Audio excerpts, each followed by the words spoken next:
Hey, welcome back. So before we get into Module 1, I thought I would share my story with you. The story that is the most popular story of all time on my site. It is From Pastor to Psych Ward, Recovery from a Suicide Attempt is Possible. I tried to kill myself in September of 2012, and I shared that story for the first time in September of 2013. And I guess you would say that story has gone viral. It is, it's the one story that I was dying to tell. It took me a while to get there. I had to have some space between when it happened and when I actually told the story publicly for the first time. But this is the one story where I learned that I have permission to own it. So let's read it. They found me mid-morning when I didn't show up for my out-of-town interpreting assignment. My clients were concerned. When they couldn't reach me, they called first my wife and then the hotel. I was lying on my back, unconscious, covered in vomit, when the police and EMTs found me. They thought it was a murder scene. Vomit covered the bed and the floor. It had projected up the wall behind me and coated a massive picture that hung over the bed.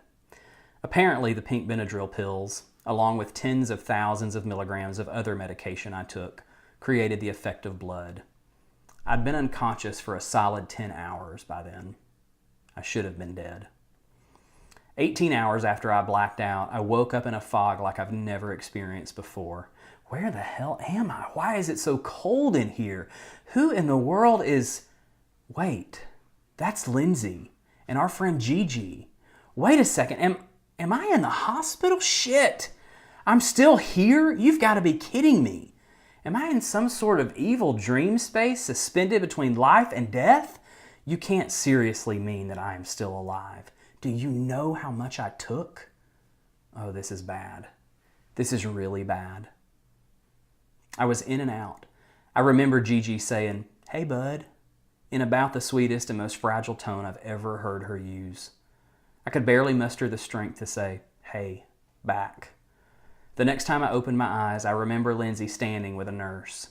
She asked, "Baby, what happened? Did you get your medicine mixed up?" I'd been taking antidepressant and anti-anxiety meds for some time. It would have been so easy to lie, to say yes. "No, I didn't mix anything up." I tried to scream, but my throat felt like I'd swallowed razor blades. In my fog, I wondered why my throat hurt so bad. I tried to kill myself. I don't want to be here. I don't think I'd ever screamed at her before until that moment. The next thing I remember is seeing her slumped against the wall in a pool of tears, making a phone call no wife wants to make. She was telling her dad that I'd attempted suicide. I stared out the window of the ICU room. The room was freezing, and my heart was just as numb. I couldn't feel a thing. My son's first birthday was the next day. I can't imagine what our families must have been thinking. I don't know what his birthday party was like. I was still in ICU, nearly dead.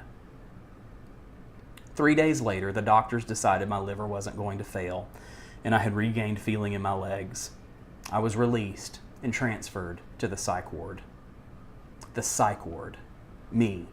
The former worship leader, youth pastor, radio host, blogger, ministry school graduate, father, and husband. The outgoing one.